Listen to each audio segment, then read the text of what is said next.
Minha diretoria, vocês sabem que eu odeio polêmica, né? E por isso, cá está Rodrigo Amorim.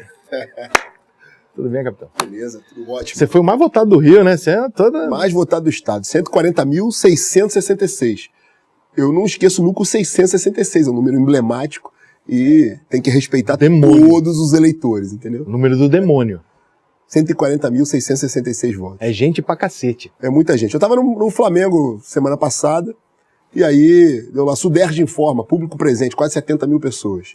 E cai assim na consciência que são 2 Maracanãs daquele lotado de gente, pessoas que confiaram, que saíram nas urnas num domingo de sol, que eu lembro que era um domingo de sol, e foram lá confiar o voto, né? No momento que a gente viveu em 2018, Vai viver de novo, pelo jeito. eu considero que foi a maior guinada da história do Brasil. Se a gente parar pra pensar, sem querer aqui dar aula de história, quem sou eu pra isso, mas de 30 em 30 anos, a gente viveu uma grande guinada no Brasil.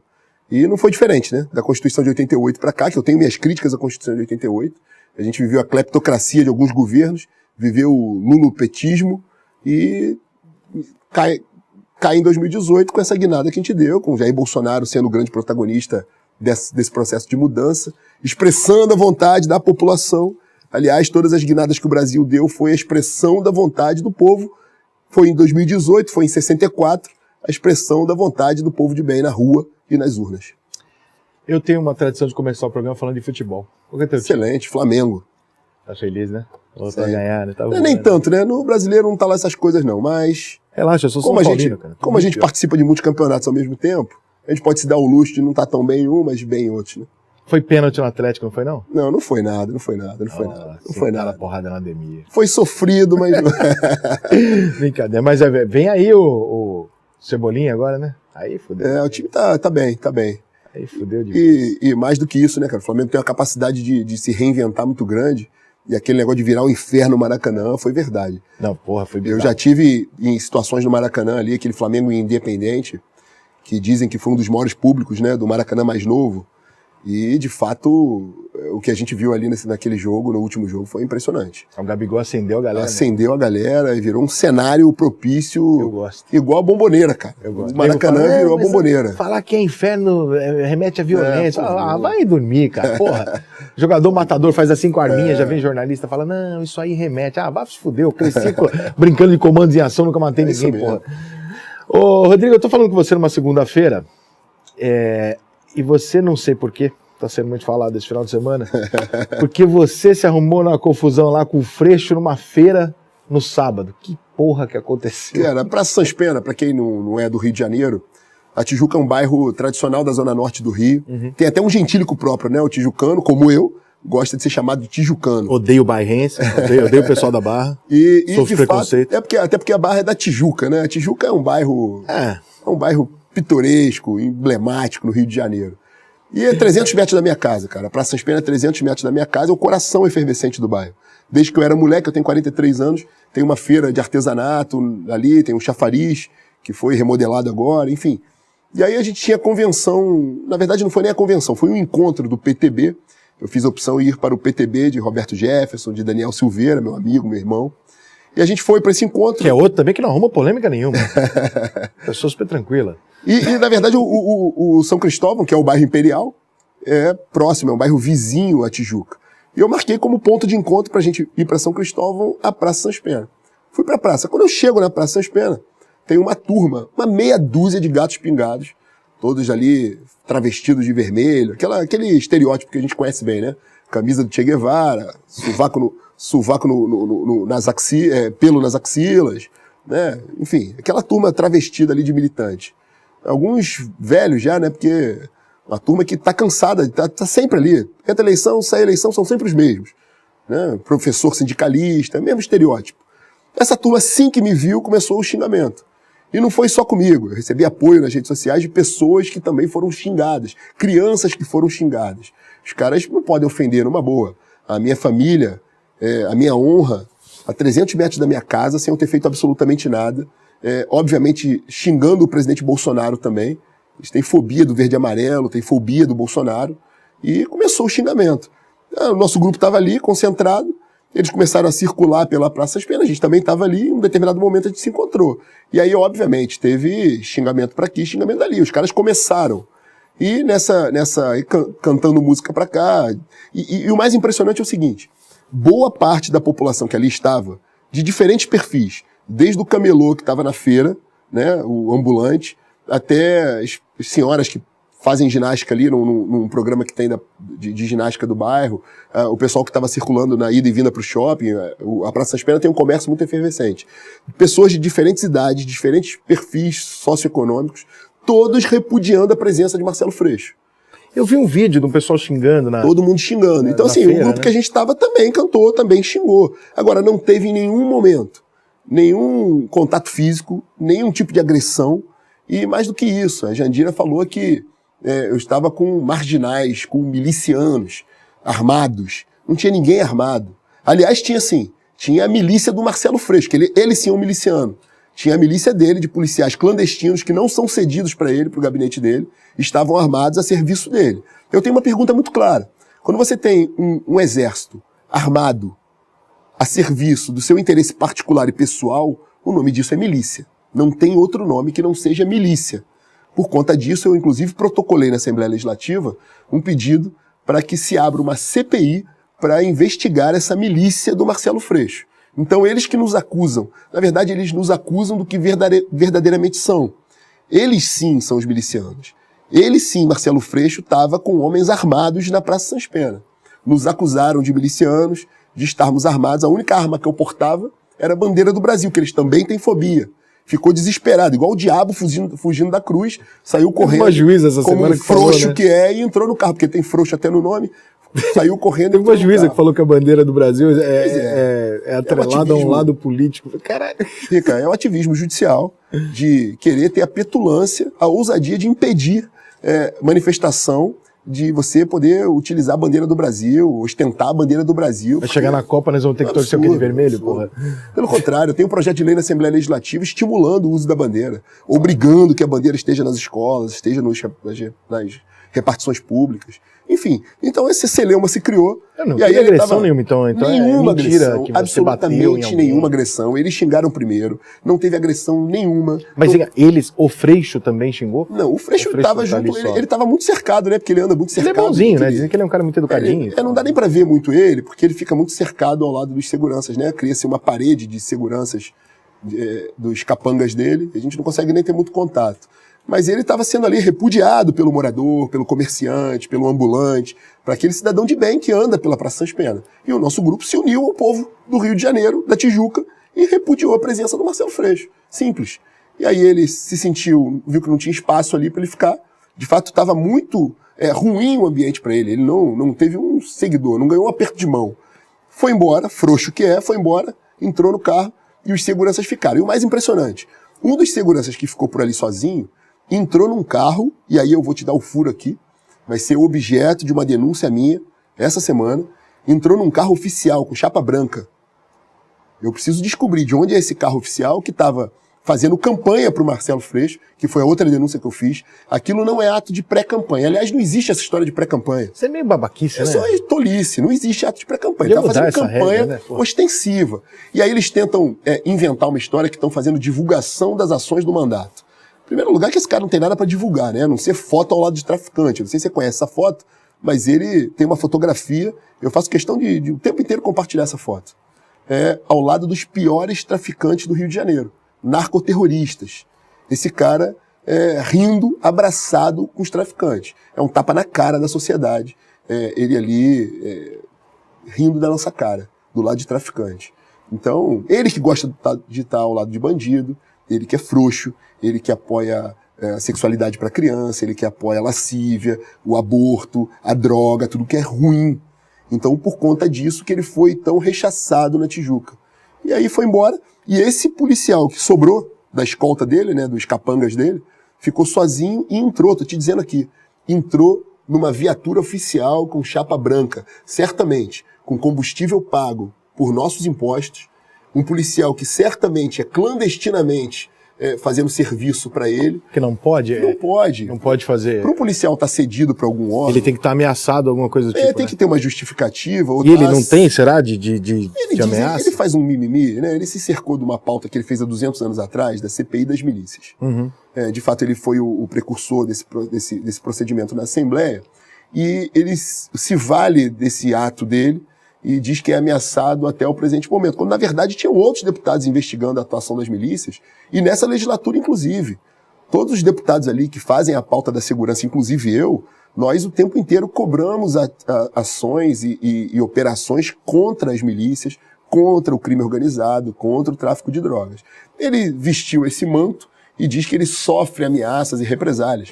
Mas se ele sofre ameaça, ele é deputado federal. Ele deveria buscar a escolta da Polícia Legislativa, da Polícia Federal, e não utilizar, repito, clandestinamente, porque já recebi os documentos da Polícia Penal, da SEAP, da Secretaria de Administração Penitenciária, dizendo que não há termo de cessão para o gabinete dele. Então é uma escolta clandestina, e agora, pasmem, eu vi no sábado que ele também usa viaturas e armas. Logo ele, que é desarmamentista, que é contra a cultura da arma, ele utiliza um exército miliciano armado em prol dos seus interesses pessoais. E isso tem que ser objeto da CPI que eu apresentei e também o TRE. Ele estava fazendo campanha antecipada e utilizando um aparato e um equipamento público, que é uma viatura, escolta de policiais, armas da polícia, e isso é, no mínimo, abuso de poder econômico. Ele está competindo em desigualdade com outros candidatos, a gente está nas vésperas da eleição, porque ele está dispondo de um aparato. Pior do que a desigualdade no caso dele é a contradição, né? Contradição. Contra tudo Aliás, isso. esperar o quê? Um partido, né? Ele era desse partido, né? Ele era do PT, depois foi para o partido que é contradição personificada. É um partido que defende, por mais paradoxal que possa ser, ao mesmo tempo, o socialismo e a liberdade. Que é algo mais paradoxal que isso, no próprio nome? É. Você foi o mais votado do Rio de Janeiro, como a gente falou, do estado do Rio de Janeiro, né? Que você foi o mais votado. E você é um bolsonarista. E você esteve do lado do Witzel também, né? Eu fui vice do Flávio Bolsonaro em 2016. Sou tijucano como Flávio Bolsonaro e continuo um apoiador do presidente Bolsonaro, eleitor do Bolsonaro. No caso do Witzel, você acha que é uma injustiça ou ele te decepcionou muito? Me decepcionou e te falo a minha relação com o Witzel. Os meus filhos, eu tenho um casal de filhos, sou casado há 26 anos, entre namoro e casamento. Quantos você tem, cara? Tenho 43, comecei jovem. Eu sou conservador, defendo a família tradicional. Então tenho 26 anos de relação, tenho 2 filhos. Um de 15 e uma de 12 anos. Acho que eu não tenho 26 anos de relação com a minha mãe, cara. Pois é, cara. Mas aí, os meus filhos eram muito amigos dos filhos do Witzel, crianças, né? Desde tenra idade. E eu acompanhei esse processo de um cara, festa de criança, churrasquinho, com as crianças ali brincando. E ele falava que, olha, vou ser candidato a governador, vou largar a magistratura para ser candidato a governador do estado. Teve uma vez que a gente estava num evento no Clube da Aeronáutica e o Jair Bolsonaro ia dar uma palestra no Clube da Aeronáutica, em momentos que antecederam a campanha de 2018. E a gente comentando, presidente, tem um juiz federal lá no Rio que vai largar a magistratura para ser candidato. E aí a referência que o Jair fez na época, esse juiz piroca aí, pô, a gente não tem candidato não, tal. Vai andar com ele, Amorim? Porque o cara que tinha relação, e a gente estava vivendo um ambiente ali de combate à corrupção. E ele fechou com o Bolsonaro, né, na eleição. Na verdade não teve um fechamento formal. Foi informal. Foi informal, mas as ideias, em tese, convergiam. Porque, veja bem, Rica, um juiz federal, né, quando a gente estava vindo de um momento de extremo combate à corrupção, com a Operação Lava Jato levando vários corruptos para a cadeia. A ascensão da ideia do juiz federal, da Corte Federal, cumprindo seu papel ali de combater a corrupção. Ele, militar da Marinha.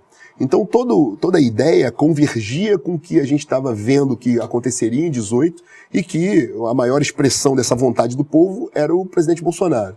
Então foi natural, isso acabou acontecendo naturalmente e todos aqueles que externavam a ideia no voto de Bolsonaro acabaram também externando toda essa ideia no voto para governo do Wilson Witzel. Aliás, em 2018 a gente elegeu um presidente da República porque, além da eleição do presidente, aqui no Rio de Janeiro foi uma vitória esmagadora de Bolsonaro. Nós elegemos 2 senadores, o Flávio Bolsonaro e o Harold, e elegemos uma bancada imensa. 12 deputados federais, 12 deputados estaduais, o Hélio sendo o mais votado deputado federal, eu sendo o mais votado deputado estadual, e todos do mesmo campo ideológico, e a gente ainda fez um governador. E depois disso, ele, por conta de vaidade, por conta de botar a carroça na frente dos bois, resolveu antecipar uma campanha, se colocar como candidato a presidente da República e muito imbuído ali de vaidade. Mas você tem contato com ele hoje? Não, zerou? Não tenho mais relação filhos, com ele, não. Ele tá cada um para uma escola. Sumido, né? Tá sumido. Não é bobo? Eu ando sabendo, assim, pela imprensa ou por rede social, uma vez ou outra, alguma manifestação dele, mas está sumido do cenário. É melhor, né? Melhor, né? Infelizmente, frustrou. Eu não digo politicamente, não. Eu acho que nunca vi ninguém se queimar tão rápido. Como carioca, entendeu? Como carioca. Conduziu mal o processo de enfrentamento à Covid, com casos de corrupção estampados ali, num momento dramático, né, da história do Brasil, mas principalmente do Rio de Janeiro. E eu diria, se cercou de muito vagabundo também. Talvez o adulando por conta de uma vaidade excessiva, se cercou de muito vagabundo e infelizmente frustrou ali o desejo de mudança, né, do cidadão do Rio de Janeiro, no momento que a gente podia dar uma grande guinada no Rio, reconstruir, reedificar esse estado. Mas logo depois vem a sequência, vem o governo Cláudio Castro, que é um governo que teve, o próprio governador Cláudio Castro tem uma característica que é a humildade. A gente vinha de um exemplo de extrema vaidade e o Cláudio Castro é um cara muito humilde. E teve a sabedoria ali de pacificar a política, de deixar a poeira baixar, botar os serviços para funcionar. Ele vinha aqui hoje. Ele conseguiu fazer algo muito bacana, que foi a maior modelagem, né, não é uma privatização propriamente dita, porque a SEDAI continua uma empresa pública. O que mudou foi o modelo de operação. Então, a gente conseguiu fazer isso de forma muito exitosa, a Assembleia Legislativa participou desse momento, o que levou aos cofres do Rio de Janeiro um incremento ali de mais de 20 bilhões de reais que estão sendo aplicados em infraestrutura, investimento. Conseguiu dar uma saneada nas contas do Estado, diminuiu o custeio da máquina. Eu não conheço ele pessoalmente ainda, mas parece ser um cara, muito bacana.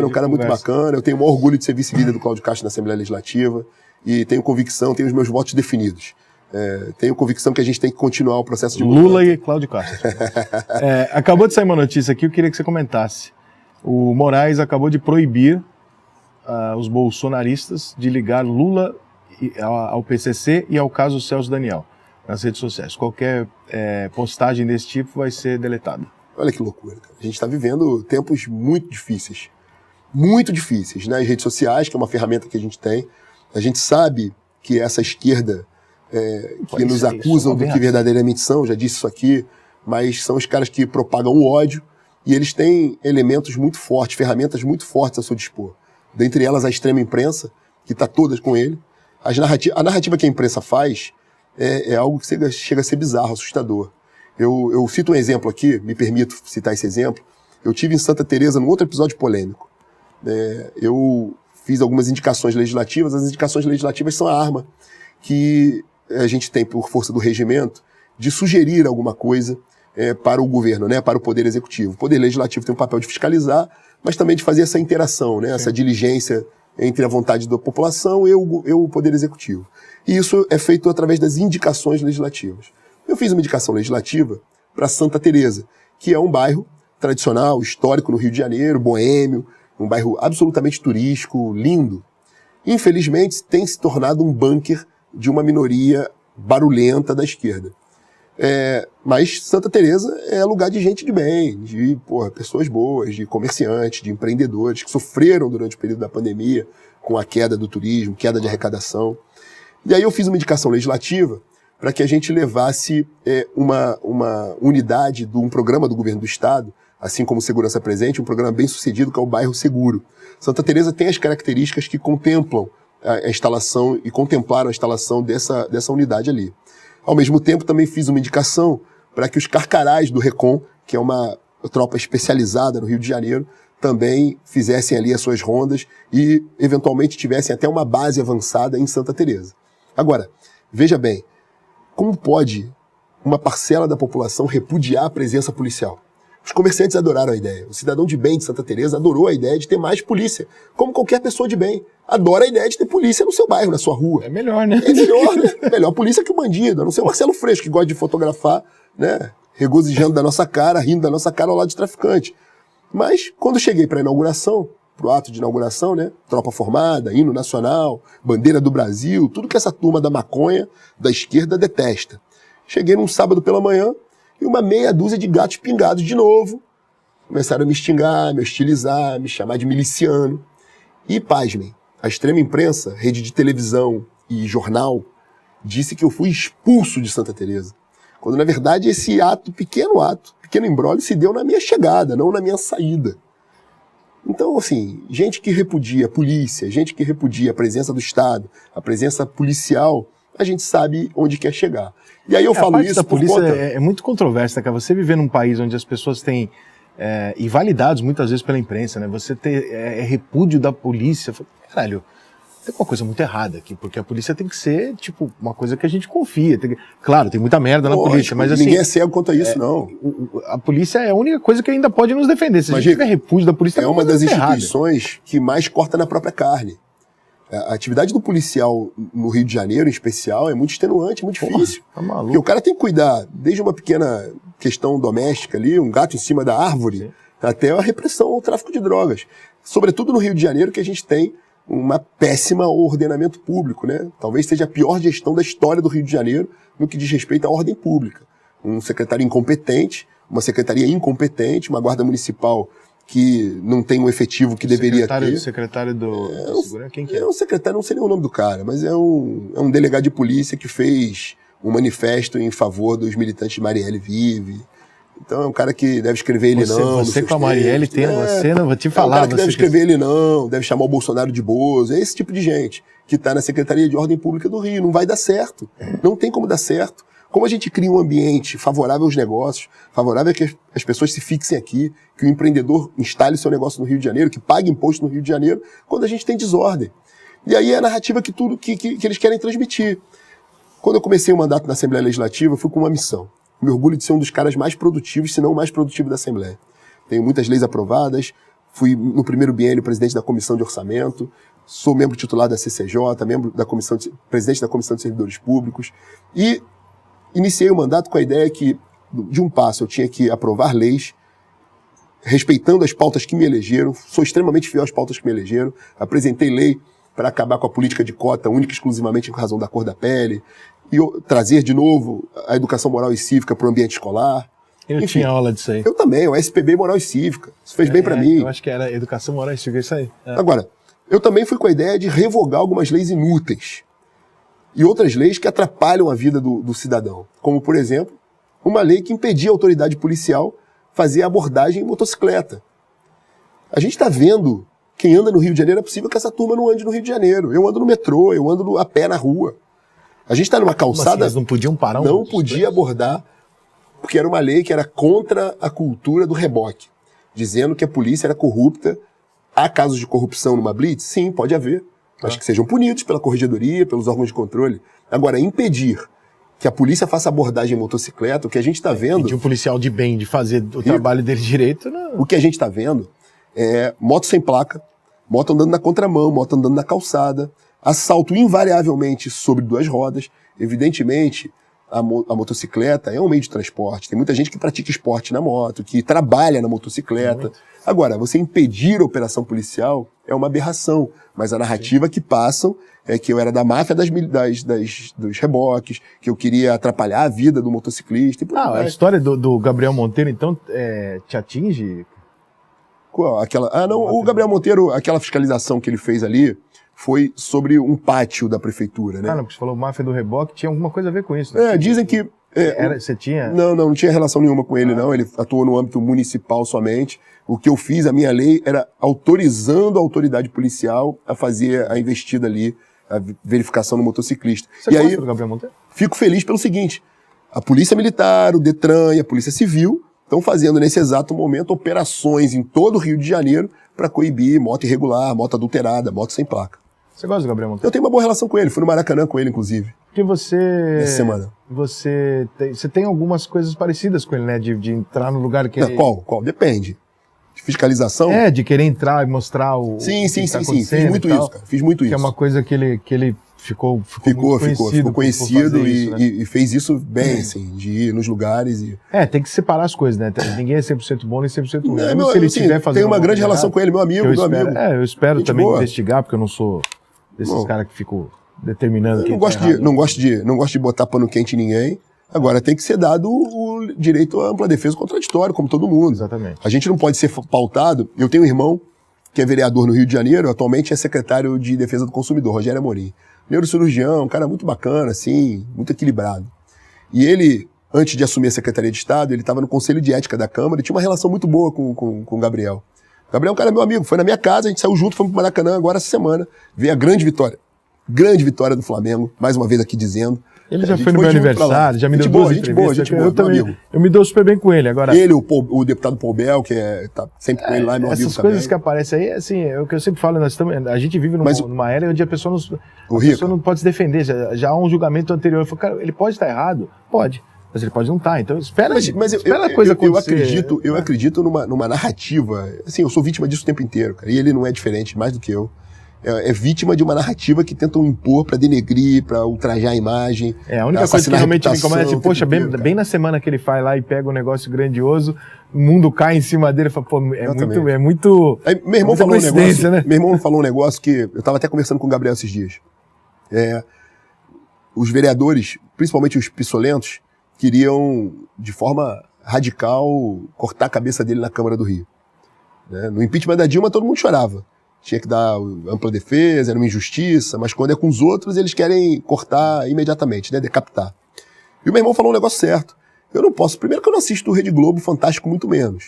Eu não posso me pautar pelo que o Fantástico fala e na segunda-feira abrir um processo sumário e aplicar uma pena sumária no cara. Mas o Brasil é pautado pelo que ainda é pautado pelo que... Mas isso vai mudar. Caras como você fazem um papel importante de tocar em dedo na ferida, não ser partidário ou ser independente para falar de qualquer assunto, mas levar sobretudo a verdade, né? Não é à toa que o Jair Bolsonaro fala tanto um mantra, tá na Bíblia, que é conhecereis a verdade vos libertará, a gente tem que levar a verdade. E, infelizmente, a extrema imprensa não leva. Fica assinando ali uma narrativa. Tem um lado. Né? E pra horrível, tudo, né? Para tudo. Parece que qualquer assunto que surge, ela já tomou uma decisão e ela vai naquela... Vou te falar outro episódio rapidamente, se você me permitir. Claro, pô. Questão da fiscalização. Maracanã, o maior símbolo do esporte no mundo, né? Um palco impressionante, conhecido no mundo inteiro. Tem uma área de 14 mil metros quadrados do lado do Maracanã. Eu vi que tu arrumou uma confusão lá. Cara, chamado de Aldeia Maracanã. Tu falou mal É um lixo urbano, um terreno baldio, que aqueles vagabundos denominaram Aldeia Maracanã.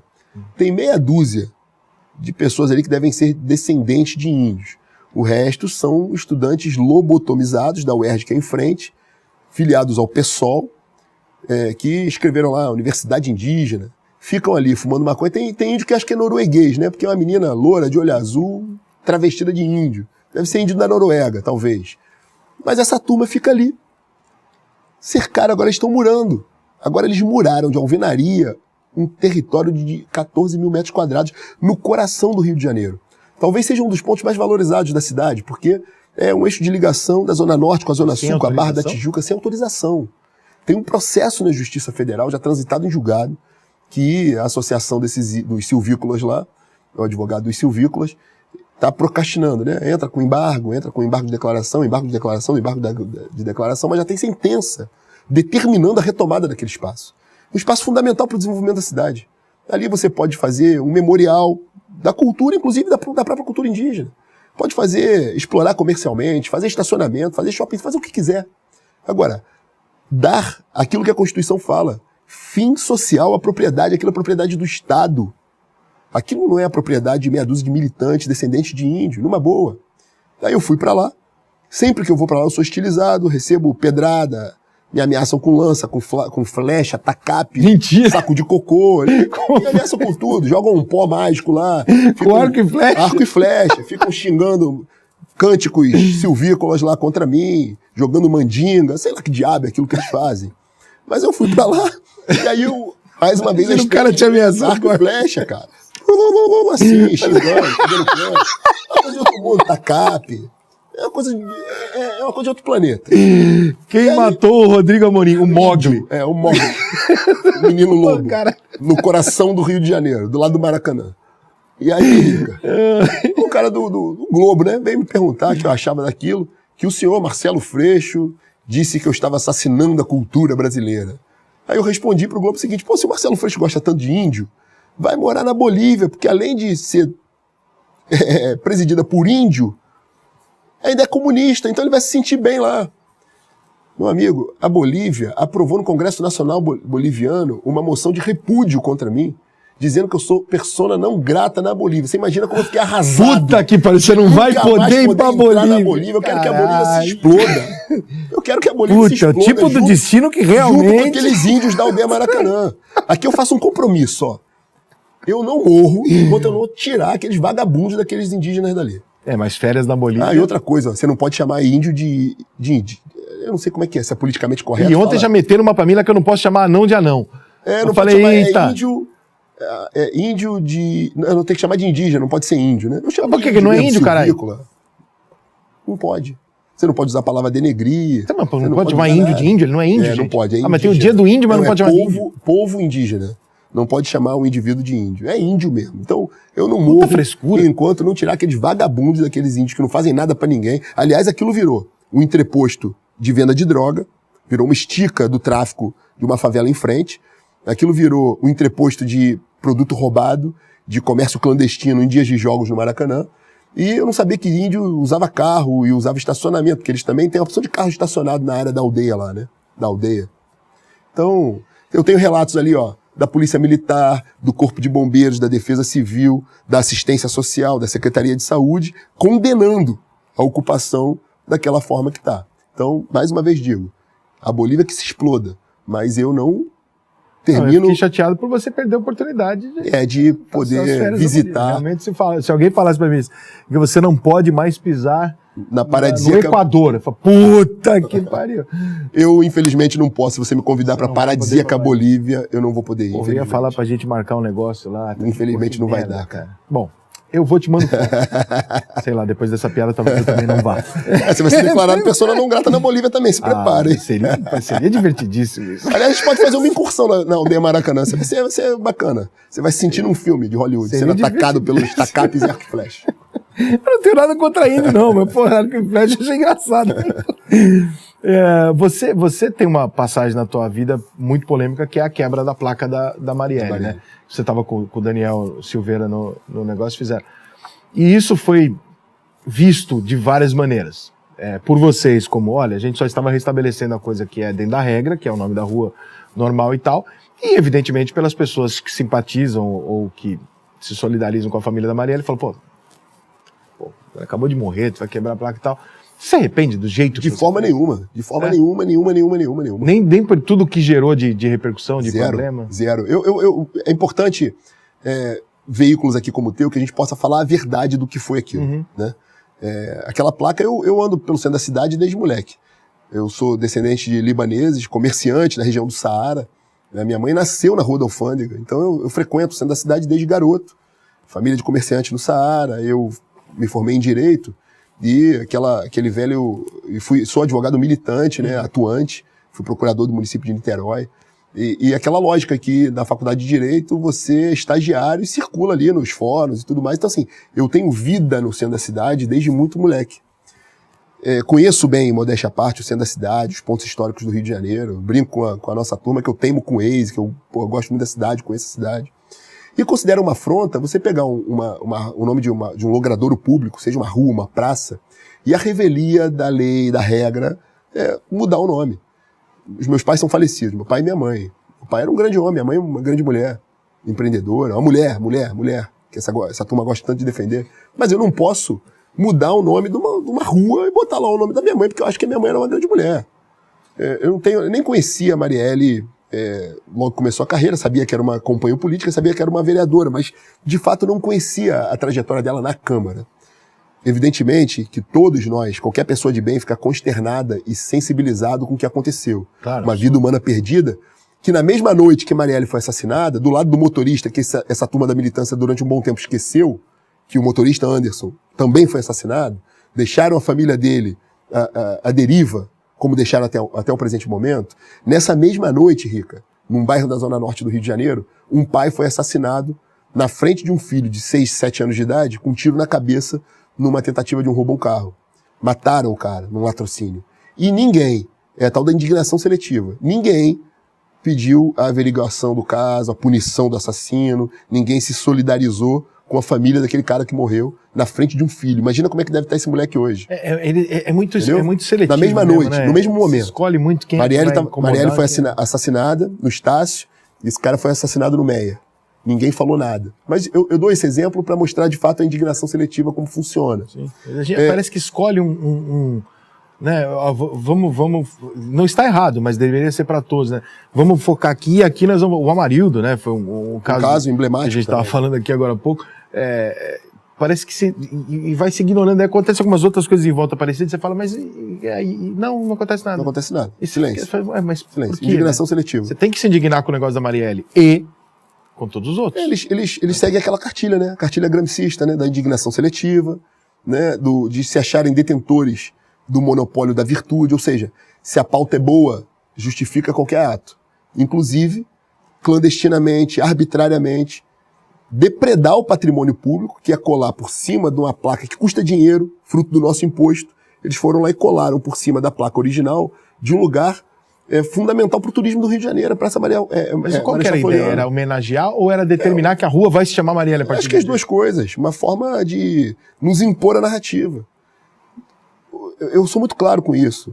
Eu cobro a resposta para o assassinato da Marielle, assim como cobro resposta da tentativa de assassinato do Bolsonaro. Sim, tem que se cobrar as duas, claro. Eu cobro respostas, eu me solidarizo com a família dela, que perdeu uma filha, que perdeu um cidadão, uma vida perdida. Agora, isso não justifica que se faça essa arbitrariedade que foi feita. Então, eu passava em frente à Cinelândia, em frente à Câmara Municipal, na Cinelândia, onde está o Teatro Municipal, onde está a Câmara Municipal, a Biblioteca Nacional, um lugar emblemático do turismo do Rio de Janeiro, do desenvolvimento da cidade do Rio de Janeiro, coração financeiro do nosso estado. E aí, eu me deparava com aquilo o tempo inteiro e aquilo me incomodava pela arbitrariedade, pelo abuso de se acharem detentores do monopólio da virtude. Uhum. E aí, um belo dia, com o Daniel, a gente comentando, falou, cara, a gente tem que fazer um gesto, tem que repudiar essa atitude, que foi uma atitude orquestrada por militância partidária. A gente tem que tirar essa placa e mostrar que está errado. Se querem homenageá-la, aprove a lei na Câmara Municipal e dê o nome de onde queira. Mas faça conforme a ordem, conforme a regra manda. E aí nós fomos lá e tiramos a placa. Fizemos um vídeo, o vídeo teve uma boa visualização e tal, passamos o recado que queríamos. Na semana seguinte, nós tínhamos um evento político, a gente estava no meio da campanha de 2018, a gente teve um evento político na cidade de Petrópolis, cidade imperial, conservadora, cidade natal do Daniel, cidade que eu fui o deputado mais votado, e ali naquela cidade, naquele ato político, a gente comentou a história para os militantes que estavam ali, para o pessoal que nos apoiava, para o cidadão de Petrópolis que estava ali, o cidadão de bem que estava ali nos ouvindo. E a gente exemplificando esse discurso contra a esquerda, essa tentativa que eles tentam nos impor o tempo inteiro, nós exemplificamos com o que tínhamos feito há uma semana atrás. Olha, eles infringiram a regra, nós fomos lá e restauramos a ordem. E aí o Daniel ainda estava com os fragmentos da placa, que já estava quebrada, porque é uma placa muito vagabunda que eles fizeram, colaram por cima. E aí alguém da equipe do Daniel lá, um apoiador do Daniel, foi ao carro e pegou a placa. E aí a gente fez aquela foto, mas não teve um gesto agressivo de quebrar a placa no joelho, coisa parecida. Nós tiramos a placa, não me arrependo nem um minuto, tiraria quantas fossem necessárias, e essa foto rodou o mundo com o vitimismo, com o mimimi, né? Porque aí teve aquele fumador de maconha, artista pissolento, quer dizer, isso é redundância, né? Todos são, esqueci o nome dele, do Vivier, se não me engano. Gregório do Vivier. Gente boa, cara, já entrevistei ele. Mas não é meu amigo, mas eu ele botou lá na rede social dele, quanto ódio, que malvadões, que coisa horrível, que truculência. E aí foi sendo compartilhado por essa horda de mamadores de Lei Rouanet, e aí a coisa ganhou uma proporção, foi pro Le Monde, foi pro mundo inteiro, e virou um símbolo ali, como a gente tivesse feito esse gesto contra a memória da Marielle. Nada contra. Mas essa imagem que passa, ela é um ponto interessante, porque, por exemplo, existe um perfil, né, entre os bolsonaristas, existe um perfil.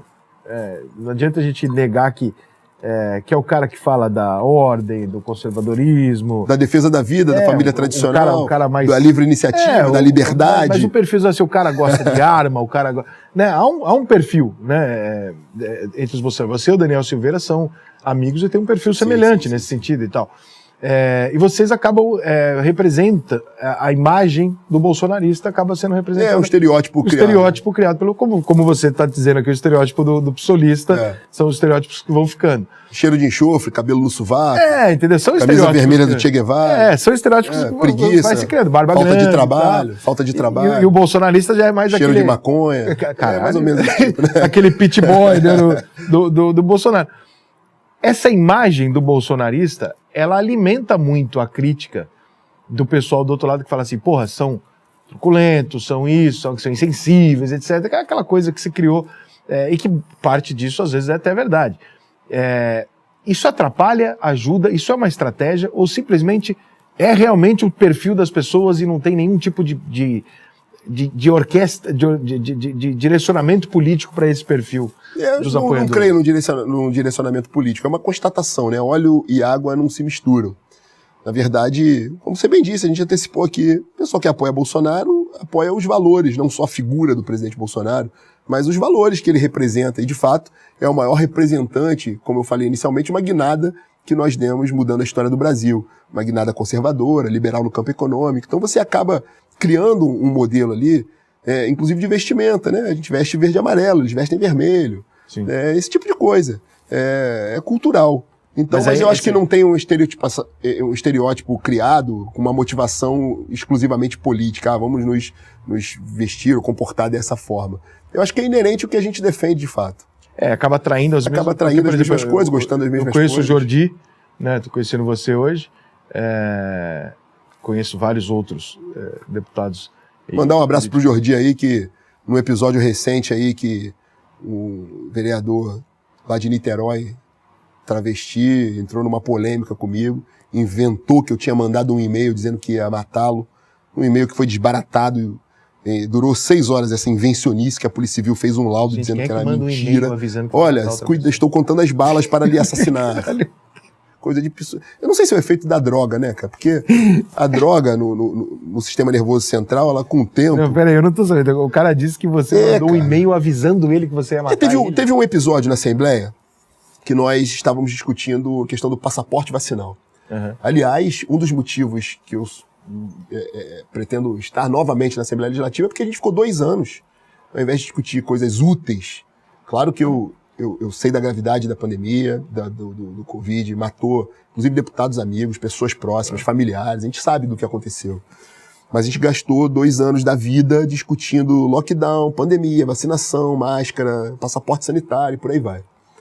Num desses debates, tem uma deputada psolenta que ela atacou a galeria da Assembleia Legislativa, que estavam ali senhoras, pessoas de bem, apoiadores de Bolsonaro, consequentemente, porque eram contrárias à ideia do passaporte vacinal. E aí, essa deputada se referiu, inclusive às senhoras que estavam na galeria, dizendo que as senhoras cacarejavam, chamando as pessoas de gado, de boi. E aí, obviamente, que eu entrei em defesa. A gente começou mais uma vez um embate na tribuna, no microfone da Assembleia, no púlpito, na tribuna da Assembleia Legislativa. E ali eu me referi, fiz referências às ideias que eu considero aberração da natureza. Eu não posso aceitar que um vereador, no exercício do seu mandato, proponha que uma criança de 6 anos, aluna de escola municipal, possa definir qual o seu sexo e qual o nome quer ser chamado. Isso não é admissível. No meu mundo, isso não é admissível. Isso vai contra o normal. A aberração é quando você vai contra o normal. É uma aberração da natureza. E fiz uma referência. Porque... Mas a aberração é autorização, só para entender. Autorização. Autorização ou a criança que quer A criança, não. A lei municipal... Que permite que uma criança tome essa decisão. Queria permitir, graças a Deus que isso não passou. Né? E ao bom senso. Mas esse parlamentar municipal, psolento, propôs que crianças, na mais tenra idade, possam escolher livremente para o professor, para o diretor da escola, olha, meu sexo é tal. Definir o seu próprio sexo, inclusive dizer como quer ser chamado para um professor. Ou seja, eles são tão contraditórios... Com 6 anos não dá. Cara, eles refutam a ideia de nós diminuirmos a idade penal, né? Abaixarmos a maioridade penal. Você defende. Defendo que criminosos, sementinhas do mal, de 16, 17 anos, 14, 15 anos de idade assassinando pessoas. Os estudantes com fuzil? Turma de fuzil, né? Assassinando pessoas, mas a turma não pode. Tem que aumentar a maioridade, né? Agora, são tão contraditórios que eles não querem reduzir a maioridade penal, mas, por outro lado, querem permitir que crianças de 6 anos escolham seu próprio sexo e o seu nome. Então, eu refutei, porque eu fui eleito para isso, cara. 140 mil pessoas confiavam um voto em mim para eu representar ideias. O parlamentar representa ideias. Então, eu tenho obrigação moral de refutar essas aberrações. E como ela estava chamando a turma de gado, eu fiz uma referência, cristão que sou, à figura de Beuzebu, que é um anjo do mal, é o que essa turma representa. E aí falei, não é só Beuzebu não, pode ser chamado até de Boi-Zebu por causa do corpinho. E aí, por conta disso, eu estava chamando os outros de gado, estava falando que uma senhora de 80 anos cacarejava, que era galinha. Eu olho pra cara da sua Eles podem nessa hora. Eu fico com dó. Cara, eles podem xingar, cara. Eles podem xingar. E aí, enfim, isso causou... Eu fui acusado de transfobia, né, que é um crime que não existe, mas que o ativismo judicial... Porque a deputada ou deputado, ou deputade, sei lá, que estava falando, era trans. É o vereador lá, o trans, é. É trans? Travesti. Entendi, tá. E aí me acusou de transfobia. Né? Sou transfóbico. Racista, miliciano, fascista, transfóbico, enfim. E aí passaram algumas semanas, e aí eu me surpreendo com esse vereador nas redes sociais dele. Olha, tem um e-mail aqui que eu acabei de receber desse transfóbico, racista, miliciano. Me mandou um e-mail do e-mail institucional dele, ou seja, um e-mail do meu e-mail da Alerj, @alerj.gov.br. E o do texto do e-mail era mais ou menos o seguinte, olha, pode se preparar que eu vou te matar, já estou contando as balas para te assassinar, eu estou do lado do presidente Bolsonaro e do exército brasileiro. Isso é verdade. Eles estão do lado do tráfico, mas eu estou do lado do Bolsonaro e do exército, da polícia. E dizendo que eu ia privatizar o SUS, que eu ia tomar várias medidas ali, dentre elas contar as balas para assassinar a deputada e esse vereador travesti de Niterói. Obviamente que isso ganhou um volume enorme nas redes sociais, porque essa turma é barulhenta, e eu tive que ir à delegacia contra crimes de informática, e a Polícia Civil, em 6 horas, em menos de 12 horas, fez um laudo, eu autorizei a quebra do meu sigilo de dados. Mas aquele e-mail, ele existiu ou ele criou? Isso está sendo apurado ainda. Entendi. Ele pode ter recebido mas de alguém. definitivamente o e-mail não saiu da minha caixa de e-mail. Não faz muito sentido. Mesmo se você fosse matar o cara, não faria sentido. É o que eu digo. Você pode até subestimar do meu caráter, da minha moral. Quem não me conhece. É da inteligência. Mas da minha inteligência não, né? Pelo amor de Deus, porra. E aí, mandar um e-mail avisando que você vai matar alguém. Tá achando que isso é uma loucura? Tem mais. O Ministério Público Federal, em Brasília, pediu a minha prisão preventiva por conta desse e-mail. Ou seja, eu posso ser preso a qualquer momento aqui, porque o Ministério Público Federal pediu a minha prisão preventiva por conta desse suposto e-mail. Então, é uma guerra desigual, é uma guerra cultural, sem dúvida nenhuma. Preso no meio da entrevista da audiência. Liga aí, MPF, fala que eu tô aqui, ó. Cara, avisa que ele tá aqui, pô. Cara, é uma guerra cultural, uma guerra desigual, uma guerra de narrativa. Você pode ser preso por causa de um e-mail que nunca existiu na vida. Realmente a parte de subestimar a inteligência é bem... Pô, seria de uma imbecilidade de fazer isso. E assim, é grave também. Se você fez, você merece ser preso mesmo. Pô, você avisar o cara que tu vai matar pelo seu e-mail... Impressionante, aí realmente merece ser preso por porra. E te falo mais, Rica, a gente está discutindo pautas importantíssimas na Assembleia Legislativa. Em que pese esse estereótipo que você fala, né, e essas polêmicas, que são inerentes ali ao mandato representativo de uma parcela da população. O Jordi só não carrega esse estereótipo porque ele não tem tamanho. Eu não pode falar disso, que tem o Charles Batista também, você conhece, que é um anãozinho? Não. Um PRF, amigo nosso, amigo do Jordi também, foi deputado com a gente agora, PRF, bolsonarista, mas ele é bem baixinho, cara. Menor que o Jordi? É menor que o Jordi. Caraca. E aí eu falei até para uma deputada do PSOL, falei assim, eu tô fazendo piada aqui com o Charles, que vocês não vão defender ele não, você é presidente da Comissão de Direitos Humanos. Os anõezinhos não merecem a sua defesa. Cuidado que essa semana teve um negócio aí, sério mesmo, eu vi essa porra ontem no Twitter. Tem um negócio aí que não pode chamar anão de anão. Não pode chamar índio de índio. Aí eu falei, mas nada mais me surpreende. Eu vou chamar um anão, gente? Nada mais me surpreende. Fudeu, porque eu vou falar como que é o anão. É o quê? Indivíduo de pouca estatura. Lá. É o quê? Deficiência com nanismo. Sim, mas eu vou falar, é aquele deficiente com ele. Porra, não tem dá. Que dar CID, né? Tem que dar CID da doença.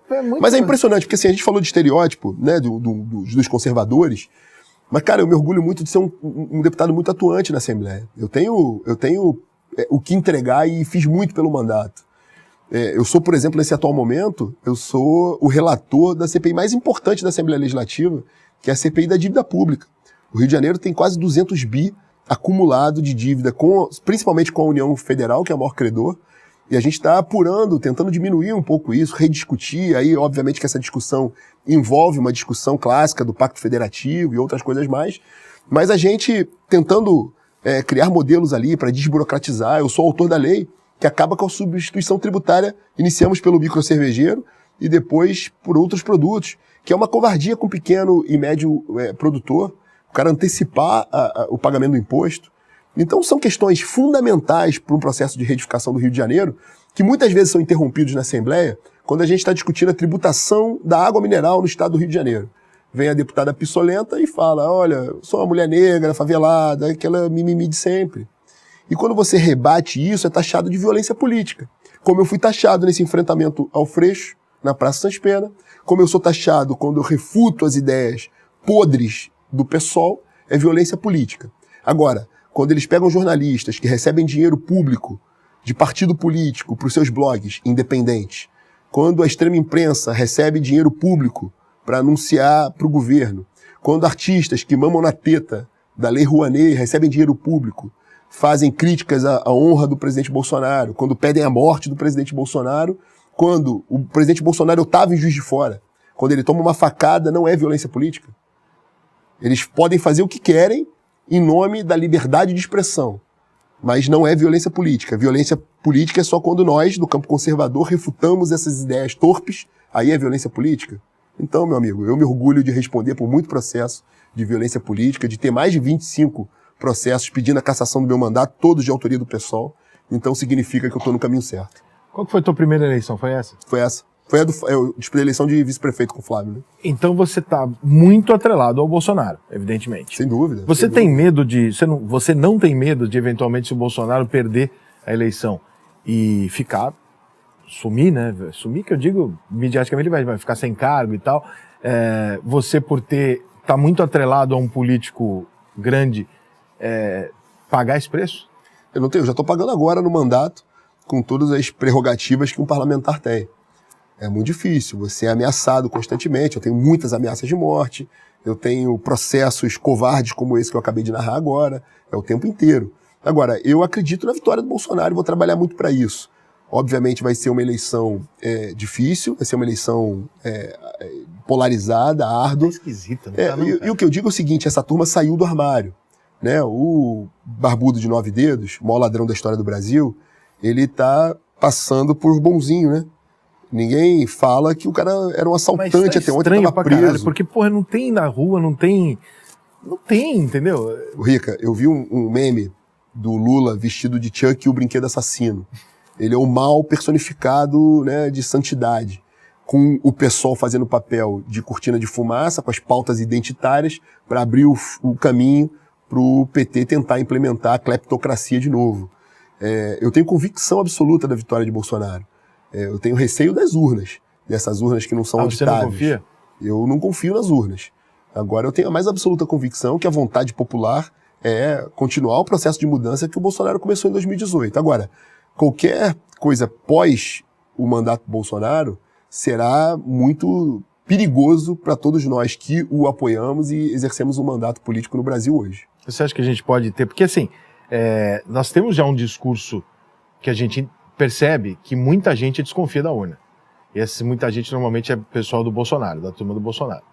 Então a gente pode imaginar que boa parte dessas pessoas podem não aceitar uma derrota na urna? Olha, eu tenho convicção por tudo. Eu ando os 4 cantos desse estado. Eu costumo ir a convite a outros estados, estou sempre em Brasília. São Paulo é um estado que eu vou sempre também. Que eu vejo nas ruas, eu estou na rua o dia inteiro. O que eu vejo nas ruas é uma população não só de militância bolsonarista, é o cidadão de bem, é o cara que trabalha no campo, que trabalha no meio rural, é o empreendedor. Não tem nem como discutir, porque assim, a gente está cobrando isso. Inclusive, eu sou um dos caras que fala, gente, pelo amor de Deus, como é que o outro lá tem 50% se ele não consegue juntar Caraca, tem alguma coisa errada nisso aí, tá muito louco. Militante de aluguel. Tem alguma coisa errada aí, porra. E o outro lá que vai na rua e todo mundo recebe o cara e tem alguma coisa errada nesse resultado aí. Mas isso significa, na prática, o que significa na prática não aceitar o resultado? Um Capitólio, né? Nos Estados Unidos aconteceu isso. O mesmo processo que a eleição do Trump viveu, a gente pode viver no Brasil. A gente precisa continuar esse enfrentamento na questão da auditagem nas urnas, porque acreditamos na democracia, somos democratas, acreditamos nas instituições. Aliás, é uma outra narrativa que tentam nos impor. Eles nos criticam por fazer críticas precisas ali, pontuais, né, ao ativismo judicial, como se nós estivéssemos questionando a figura do Poder Judiciário. Nós, parlamentares, quando fazemos alguma fiscalização ao Poder Executivo, eles acham que nós estamos questionando a figura do Poder Executivo. Mas nós somos conservadores. Conservador acredita em instituição. Nós defendemos a tripartição dos poderes de Montesquieu, sem dúvida nenhuma, com autonomia, com independência, mas, sobretudo, com a mútua fiscalização de um poder sobre o outro. Agora, nós acreditamos nas instituições, mas para que possamos ter uma democracia forte, é necessário instituições fortes e, sobretudo, ferramentas que possamos exercer o poder de fiscalização, o que definitivamente não acontece com as urnas. Então a gente pode imaginar que uma derrota do Bolsonaro vai gerar um problema. Vai gerar uma comoção nacional, não tenho dúvida disso. Vai gerar uma comoção nacional. Por parte de vocês, bolsonaristas, vocês vão fazer alguma coisa? Não, por parte da população. O bolsonarista é confundido com a população de bem. Esse rótulo bolsonarista, eu aceito esse rótulo porque tenho carinho, apreço, e sou admirador e tenho uma ligação política com o Bolsonaro. Sim. Mas o cidadão, que é a expressão da vontade popular, é um eleitor bolsonarista, o que acredita nas ideias do Bolsonaro e quer confiar o processo de mudança que o Brasil tem vivido. O Brasil ultrapassou muito bem uma crise que foi uma crise mundial por conta da pandemia, por conta da paralisação dos setores produtivos, por perda de arrecadação. O Brasil foi um dos países que melhor enfrentou e tem enfrentado essa crise. O Brasil, que vinha do governo Dilma com altos índices de desemprego, tem conseguido reequilibrar esse processo, mesmo com a perda de postos de trabalho em razão da pandemia. O Brasil tem tido muitos avanços. A gente não enxerga um caso de corrupção há muito tempo. O Brasil tem fortalecido as suas instituições, tem dado independência e autonomia aos seus ministérios. Então, o Brasil tem avançado muito, inclusive na saúde. A gente enfrentou muito bem a pandemia. Num país continental como o nosso, todo o cantão desse Brasil recebeu vacina em tempo. No final das contas, o Brasil, quando começou a vacinar, ele atropelou todo mundo, né? Todo mundo. Muito rápido. E assim, é a defesa da liberdade. Merda, virou maravilhoso. Maravilhoso. E aí todo mundo que criticava os sindicatos, o aparelhamento todo do sindicato, que tem muito vagabundo que sustenta essa narrativa, que até ontem satanizava o SUS passou a ser maravilhoso da noite pro dia. Isso é a coisa mais impressionante do mundo. Todas as pessoas que eu conhecia faziam piada do SUS. Piada? Que bosta, olha esses sistemas aí. De repente virou um vivo SUS, eu falei assim, eita. Agora, ficou bom. Veja que operação de guerra num país continental como o Brasil. Não, foi. Todos os estados da federação receberam. Aqui no Rio de Janeiro, a gente ainda teve o governador Cláudio Castro, comprou os insumos mais baratos, seringa, agulha, mais baratos no Brasil, e a gente levou em horas para todas as cidades do território fluminense. Todo mundo recebeu, todo mundo que quis, porque receber vacina, tomar remédio é liberdade do indivíduo. Todo mundo que quis recebeu vacina. E os números demonstram. Você tomou? Tomei, os números demonstram. Tinha uma viagem marcada para os Estados Unidos. Eu tomei também, mas eu respeito pra caralho quem quer tomar. Tomou. Se eu tomei, eu avaliei, você não quer tomar, foda-se. Lógico.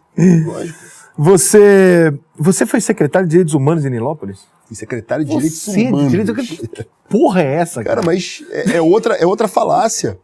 Todos nós defendemos direitos humanos. Direitos humanos para humanos. Direitos humanos para polícia. Direitos humanos para cidadão de bem.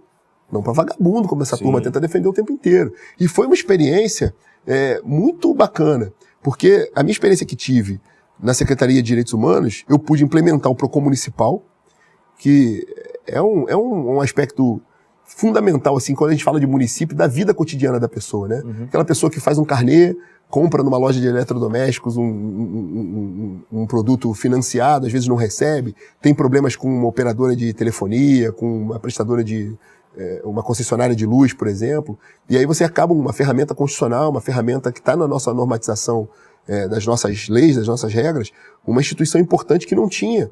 E aí eu levo essa instituição e crio a Casa da Mulher Nilopolitana, que é um centro de atendimento para a mulher vítima da violência doméstica, que é uma realidade. As pessoas acham que nós somos insensíveis e cegos a algumas questões que acontecem no seio da sociedade. Existe violência doméstica e precisa ser repudiada.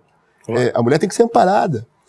Existe um tratamento peculiar. A máxima da equidade é tratar o diferente com diferença, o desigual com desigualdade. Então, as pessoas enxergam que nós não temos esse prisma, não temos esse olhar. Na verdade, isso foi sequestrado pela esquerda, né? A esquerda é dona de todos os valores. Né? De todos os valores e de todas as narrativas. Isso é uma grande idiotice. É uma idiotice sem tamanho. Você acreditar que, então, eu sou preto, então eu sou contra o racismo, então eu sou de esquerda. Não, querido, não tem nada a ver uma coisa com outra. Eu também não sou a favor do racismo, eu sou de direita. Tentam atrelar o que eu falei, que vai pro mimimi, sou mulher preta, favelada e tudo mais. Existe racismo no Brasil? Existe. Claro. Lógico que existe. Óbvio. A gente, em 1888, a escravatura foi proclamada aqui no Brasil, Lei Áurea de 1888, ou seja, 100 e poucos anos de história, 3 ou 4 gerações para trás, certamente o meu avô, teu bisavô, alguém da tua família, da tua árvore genealógica lá, foi escravo em algum momento. A minha avó chegou a ter contato. Minha avó tinha uma fazenda no interior que a minha avó contava que ela chegou a ter um resquício ali de escravidão. De escravidão. Então, você ascender esse negro recém-liberto, que consequentemente vai para a periferia. Você ascender esse cara, né, negro, para os patamares superiores das classes sociais, é um processo que leva tempo. Sim. É um processo que forçar demanda, deixa, às vezes, uma situação desconfortável. Agora, existe racismo? Existe. Nós precisamos de políticas afirmativas, precisamos combater o racismo, precisamos falar disso na escola, na sala de aula, sim. Mas nós nunca vivemos no Brasil um processo de apartheid. Nunca teve um negro andando na rua, aí vem o outro, negão, morre aí porque você é negro. Pá. Nunca existiu isso. Perto das coisas que a gente ouve falar pelo mundo aí, o Brasil não existe. A gente precisa... Eu faço um paralelo. Quando eu protocolo a lei que visa extinguir no Rio de Janeiro a política de cota única e exclusivamente em razão da cor da pele, eu estou fazendo uma referência ao nordestino que, por conta do êxodo rural, final da década de 70 e 80, veio vendo a novela da Globo, via o Rio de Janeiro e São Paulo como os lugares maravilhosos, tentavam sair do sertão e buscar uma vida melhor no Sudeste. Chegavam aqui e quebravam a cara. Esse cara ficou ali, e as famílias que vieram ficaram na periferia, marginalizados, sem serviços públicos. E aí, temos favelas no Rio de Janeiro, como Rocinha, Rio das Pedras, que são favelas eminentemente de pessoas de cor branca, que são nordestinos. Dizem que a Rocinha, inclusive, a música da Rocinha não é pagode, samba, nem nada, é forró. Forró, raiz. E esse cara, que é branco, nordestino, não, concordo com você. Ele não pode ser sujeito a uma política afirmativa do Estado? Eu acho que a classe social deve determinar a cota. Sem dúvida. E não a cor da pessoa, porque aí você está excluindo o cara que é pobre, não tem condição, mas é de outra... Mas essa busca incessante da defesa de uma pauta identitária visa separar o Brasil. Sim. Botar negro contra branco, homem contra mulher, heterossexual contra homossexual, gordo contra magro, e por aí vai, né? Isso é uma parada que eu concordo. Eu acho que às vezes um exagero. Agora lançaram uma torcida organizada gay, eu falei, gente, não. Os caras, eu falei, não sou contra não, mas por que a torcida gay? Você está excluindo o hétero, vai ser só gay e vai dar confusão. Eu falei, não faz isso não, cara. Faz uma torcida que aceita todo mundo. Pronto, beleza, tá amplo. Agora, só do gay, você não vai conseguir juntar... Né? A gente tá falando aqui, hoje, agora há pouco, agora tem a torcida do Grêmio antifascista. Caralho, vocês querem botar política... Porra, você quer separar em grupo, cara. Todo mundo, cara. Não, e uma das coisas que esses caras não percebem, cara, é que a gente tem coração também, bicho. Quando eu sou acusado de transfóbico, é uma estupidez, mas isso me incomoda. Isso me magoa, pô. Eu tenho família, cara. Eu não tenho nada contra, isso é inerente à tua liberdade. A forma com que você vai ter prazer, se relacionar com outra pessoa, se você vai ser homem, mulher, bissexual, heterossexual, o problema é seu. Às vezes eles confundem. Isso não é problema nosso nem do Estado. Isso é problema da sua individualidade. Eu acho que às vezes eles confundem um pouco o fato de você questionar uma coisa ou outra com o fato de você se transformar numa pessoa que odeia aquilo, que você não tem nada a ver, cara. Eu sou capaz de questionar uma série de coisas. Por exemplo, eu sou contra essa mimimi da gordofobia. Eu sou gordo, cara. Mas eu acho que não mimimi. Então quer dizer que eu sou um gordo que eu não posso falar. Por quê? Porque você é contra, então você não pode falar. Não, peraí, cara. Não há uma unidade, né? Todos os pretos acham que tem que ser tratado da forma X. Não, tem alguns que acham isso, tem alguns que não. Só que só esse aqui é válido, o outro não é válido, não é nem ouvido. Isso é muito louco, cara. Aí você cancela o cara que quer... Porra. O Rica, a gente começou falando aqui sobre o episódio com o Marcelo Freixo, né? Com a militância do Marcelo Freixo. Tava aquela horda de petistas, pissolentos e tudo mais. Tava a Jandira Fegali ali, babando ódio. Babando ódio. Uma figura dantesca, né? Não é só porque é feia fisicamente, não. É porque é odienta, né? Babando ódio. Eles que odeiam. Eles que odeiam o tempo inteiro. Tava a Lucélia Santos, cara. Aquela artista decadente lá, Lucélia Santos, falando uma opção de bobagem na rede social. Porra, eu vi a Lucélia Santos. Porra, eu tive o trabalho... Botei no Google Lucélia Santos, saiu um trecho de um filme lá, que ela tá fazendo sexo com 6 negões. Porra, a Lucélia Santos, agora é o arauto da moralidade. Assim, nada contra, não. Ela pode fazer sexo com quantos negões ela quiser. Mas... Esse filme é aquela cena época, pra quem é de 40 anos pra cima, do Me Fode Negro. Entendeu? Essa é a cena época. Ela fica de cachorrão, uma coisa desse tipo. Assim, mais uma vez dizendo, eu também não posso ser contraditório, eu não sou psolento. A liberdade dela de vociferar o que ela quiser na hora do prazer, né? De ter prazer lá. Ali, né? Não é ela que tá tendo. Mas tá ali com os 6 negões ali e tal, gritando. Ela tá fazendo um personagem. Cadelão, cachorrão e tal. Cadelão, é isso. Beleza, mas não vai passar de arauto da moralidade, de babar ódio, como tava fazendo, como vociferou, como fez nas redes sociais, me chamando de miliciano, de marginal e por aí vai. Amigo, tá difícil. Tá bem difícil, cara. Você é capaz de fazer uma crítica ao governo Bolsonaro nesse 1 ano e pouco aí? Cara, eu fiz Desculpa, 3 anos. Eu fiz primeiro uma crítica da questão partidária. Eu costumo sustentar isso em 2018. Logo que acabou a eleição de prefeito, a gente embarcou, quer dizer, a gente não, quem sou eu? Era mero coadjuvante, ou então, pelo menos um observador da história acontecendo, da história do Brasil, que é algo que eu me orgulho muito, tá? Sim. Eu vi a história do Brasil acontecer ao vivo e a cores comigo ali, olhando em tempo real. Uma das coisas que se falava muito em 2018 era que nós enfrentaríamos o sistema como enfrentamos, sem as ferramentas necessárias, né? Com a extrema imprensa batendo o tempo inteiro. Bolsonaro sofreu a cada dia do governo apanhando diariamente, com a imprensa falando que bem quis. E resistiu bravamente, né? Uma palavra que a esquerda gosta muito, a resistência, né? O Bolsonaro é um cara da resistência, um herói da resistência. E ali, a gente falava naquele momento que nós, além de termos instituições, ativismo judicial já naquele momento, a extrema imprensa contra ele, nós não tínhamos a ferramenta de um partido com fundo, com tempo de televisão. E aí o Bolsonaro transforma um partido pequeno num maior partido do Brasil, com tempo de televisão, com fundo, com pujança, com força, e depois sai desse partido por conta de uma crise interna ali que, na minha percepção, poderia ter sido administrada pelo presidente da República, e devolve um partido turbinado ao próprio sistema. Então essa é uma crítica na gestão da questão partidária.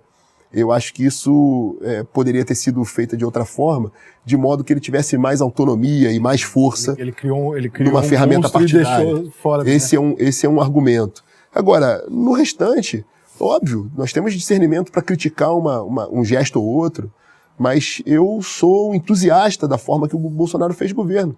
Pode haver uma crítica ou outra, algo que poderia avançar mais, uma pauta, uma política pública que poderia ir além, mas de um modo geral, como falei anteriormente, a gente sobreviveu muito bem a uma crise mundial, sobreviveu muito bem, gerou emprego e principalmente conseguiu extirpar esse câncer que o Brasil vivia, que era o câncer da corrupção. Meu diretor, vamos ver se ele vai ficar no muro ou não. Bota aquela vinheta enorme lá para um ou outro agora.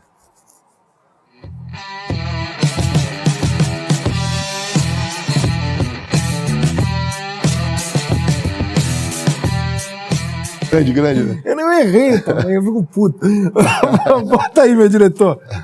Ó, eu vou te dar 2 opções, você escolhe uma. Tá. Sem muro, hein?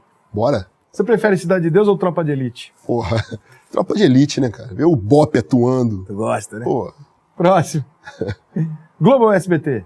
Porra, não dá pra cavar um buraco. Eu não gosto de muro, não, mas eu vou no SBT, cara. Próximo. Globo não dá, porra. Globo é muito difícil, cara. A Globo tá bem contra o governo. Tá difícil, tá difícil. Próximo. Você prefere que o Bolsonaro seja eleito ou que o Brasil ganhe o Hexa? Porra. Bolsonaro ser eleito, sem dúvida nenhuma, cara. Sem dúvida nenhuma. O Brasil precisa disso. Mas precisamos também do Hexa, cara. Eu gosto de futebol, cara, mas o Hexa pode vir daqui a pouco. Próximo. Messi ou Cristiano Ronaldo? Cristiano Ronaldo, exemplo de atleta, um cara... Também não é argentino, né? Não é argentino, já ajuda muito. Mas eu tenho tido uma vivência no Mercosul e tal, tenho amigos argentinos, fiz uma pós... Conseguiu fazer amigo na Argentina? Tenho uma pós, fiz uma pós no Uruguai. A minha vivência no Mercosul, eu acabei migrando pro Uruguai, sinta porrada. Apesar do Morrica, né, cara? Morrica é difícil. E eu vivi ali, eu fiz uma pós-graduação na eleição dele. Caralho. Foi duro. Você é esquerdista em você. Mas eu prefiro o Cristiano Ronaldo. Próximo. Passaporte da vacina, favor ou contra? Foi o motivo que eu fui chamado de transfóbico, contra essa aberração. Também acho muito Passaporte, censura, mordaça, um absurdo. Próximo. E se chegar o PT e o PSOL no segundo turno? Meu Deus do céu, cara. Na verdade, um é fruto do outro, né, cara? O PSOL é uma linha auxiliar do PT, não tenho dúvida nenhuma disso.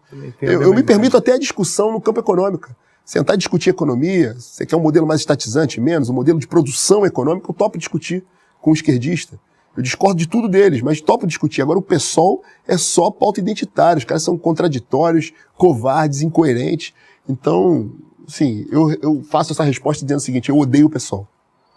Tá bom. Próximo. E aí, Pezão ou Witzel?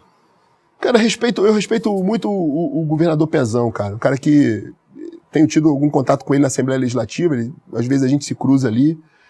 Mas considero que ambos foram muito decepcionantes, não para a política como um todo, né? Me falando como político, como quem tem mandato, mas sobretudo para o povo do Rio de Janeiro. Então foram momentos muito ruins. O Pezão que botou o Rio de Janeiro naquele momento que a gente não pagava salário, polícia com o risco da polícia não ir pra rua, porque com salário atrasado. Meu Deus, diga que isso aconteceu no Rio de Janeiro, amigo. Um caos, né? O Rio de Janeiro viveu. A grande derrocada da economia do Rio de Janeiro foi aí. E, infelizmente, quando a gente tinha tudo para dar uma guinada, a mudança ali com a decepção que a gente teve com o Wilson. Então, assim, a ter que escolher um outro, eu escolheria o Pezão, que o Wilson me decepcionou, porque eu vivi aquele processo de mudança. O Pezão foi uma consequência. Bota aquele 0 a 10 ali para fechar com o homem aqui.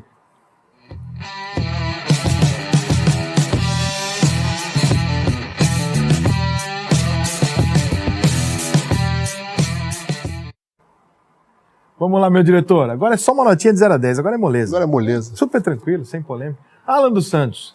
Cara, dou 10 pro cara. O cara foi vítima desse processo aí de ativismo contra ele.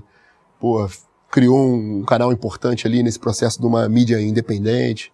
Então, é um cara que merece nosso respeito. Próximo. Anitta. Em que pese o arrependimento dela, talvez num surto psicótico pela droga, ela andou agora falando que não foi bem aquilo, que não era bem petista. Mas, fez uma tatuagem no ânus, né, cara? Mas o que você tem a ver com isso, caralho? Expôs a tatuagem no ânus, expôs o PT, falou uma opção de bobagem. Enfim, 0. Próxima. Bolsonaro. 10. Um cara muito firme, honesto e que está representando um processo de mudança importante para o Brasil. Próximo. Gabriel Monteiro. Eu dou 5 pro Gabriel Monteiro, meu amigo, gosto muito dele. Mas errou em alguns momentos ali. Acho que devia ter... Foi muito bom na fiscalização, foi um cara que foi na vanguarda do que fez ali com o movimento de internet, fez com muita habilidade, mas errou na condução de certas covardias que fizeram com ele. Então, eu dou 5 pro Gabriel Monteiro. Cara, eu vou dar mais um pouquinho, vou dar 9 pro Gabriel Monteiro. Um pouquinho? Só pra não dizer que dei 10. Tá bom, tá valendo. Vou dar 9 pro Gabriel Monteiro. Caralho, gosto dele, é meu amigo. Ele mudou a nota. Meu amigo não tem defeito. Meu amigo não tem defeito. Vou dar 9. É uma tese, uma tese. Meu amigo não tem defeito. Próximo. Rede Globo. Isso é abaixo de 0, né, cara? Isso é a Globo lixo, calhordas, cara. Próximo. Inventam narrativas, vagabundos, drogadios. 0. Você não gosta do Pikachu? Não gosto, cara. Não só pelas bobagens que ele anda fazendo e falando, mas sobretudo por um mandato pífio que ele está fazendo. Então, eu vejo ali, a atividade parlamentar é difícil. Você tem que entender o que está fazendo, entender regimento, e não adianta querer lacrar o tempo inteiro. Então, está fazendo um mandato muito ruim na Câmara Federal. Então, além de todas as bobagens que fala,